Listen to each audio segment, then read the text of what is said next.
अरे ये कन्नौज है, सकरी गलियां जा कन्नौज में जा मैं पाँव रखो ना जाए।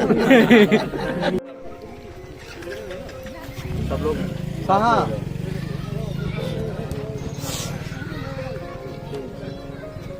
देखिए, ये श्रीमद् भागवत का दरबार है। हम जानते हैं कि गांव में आजकल माहौल खराब होता जा रहा है।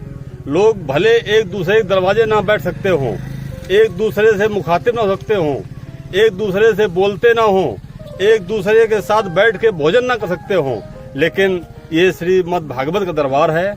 इस भगवान के दरबार में सभी लोग एक साथ आकर बैठते हैं, जब श्रीमद् भागवत का आनंद लेते हैं।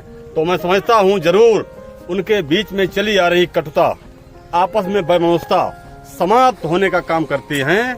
इसलिए इस भागवत में बड़ी संख्या में लोग आएं और इसका आनंद लें। ये प्रोग्राम के लिए हमने बहुत पहले से सोच रखा था कि हम किसी समय अपने गांव में एक प्रोग्राम कराएं, और जो प्रोग्राम हो थोड़ा लोगों से हटके हो। तो उस परमपिता परमात्मा भगवान कृष्ण की दया दृष्टि से वो समय आ गया कि जब हमने ये कार्यक्रम यहाँ निकारीपुर ग्राम निकारीपुर पोस्ट वर्धा डिस्ट्रिक्ट कन्नौज के अंदर ये प्रोग्राम हम करवा रहे हैं अपने गांव के अंदर, जहां हम एक्चुअल में हम रह रहे हैं अहमदाबाद से आके हमने ये प्रोग्राम यहाँ रखा। क्यों इसलिए रखा क्योंकि हमारे यहाँ जो है जो जन्मभूमि भी है, कर्म भूमि नहीं है यार। कर्म भूमि तो वहाँ है भगवान के। तो ये क्या है कि हमें ऐसा कुछ लगा कि हमारे क्षेत्र में बहुत कुछ पीछे है। तो इस भागवत कथा के माध्यम से मैं लोगों को ये प्रेरित करना चाह रहा हूँ कि कुछ प्राप्त करें उससे, और उससे कुछ सीखें, ताकि हमारे अंदर की जो कमियां हैं वो दूर हों, हम सबके अंदर की जो कमियां हैं दूर हों और एकजुट होंगे और तभी हम आगे आएंगे। इसलिए चाहते हैं कि इस कथा के माध्यम से सब लोग जुड़े और कथा का ज्ञान प्राप्त करें। और ये कन्नौज है, सकरी गलियां जा कन्नौज में जा मैं पाँव रखो ना जाए। तो ज्यादा से ज्यादा लोग जो है भागवत कथा का प्रसारण ग्रहण करें, तो वो बहुत ही एक सुंदर और एक अच्छा भव्य प्रोग्राम जो चल रहा है उसको और भी सफलता की ऊंचाइयों पर पहुंचा है, और लोग कहें कि हाँ कहीं कोई प्रोग्राम हुआ, ऐसा हमारा सोचना है। और उसमें सभी का हमारे जो सहयोगी जो भाई जो हमारे बड़े और बुजुर्ग और हमसे हमारे लगभग क्लास फेल हो, छोटे तो हमसे बड़े तो कोई हो ही नहीं, यहाँ पे दिखाई नहीं दे रहा। सब निपट गए। धन्यवाद। और इतिहास की नगरी में इतना बड़ा भव्य कार्यक्रम करवा रहे हैं। ये कार्यक्रम जो एत्र और इतिहास की नगरी में हो रहा है, इसका संदेश दूर तक जा रहा है और लोग समझेंगे। ये कार्यक्रम आम लोग कर नहीं पाते हैं।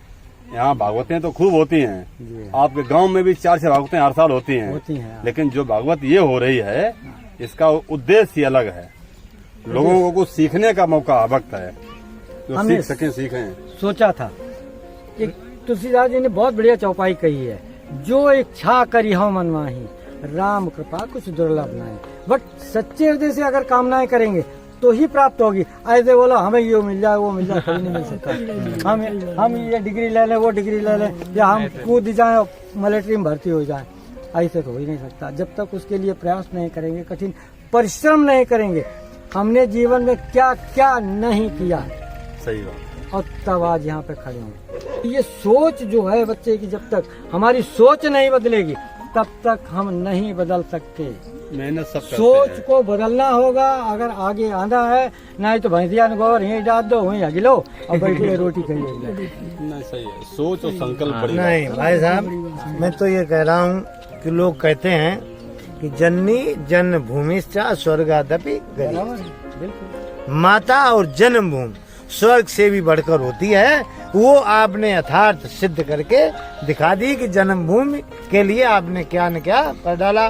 जैसा कि कल व्यास जी बोल रहे थे कि जो समाज और जमीन से जुड़ा रहेगा वही कुछ करके दिखाएगा, अन्यथा वो कुछ कर नहीं पाएगा। और ये भी कहा था कि जिस व्यक्ति पर भगवान की कृपा नहीं होगी वो व्यक्ति कभी कुछ कर ही नहीं सकता, भागवत नहीं सुन सकता।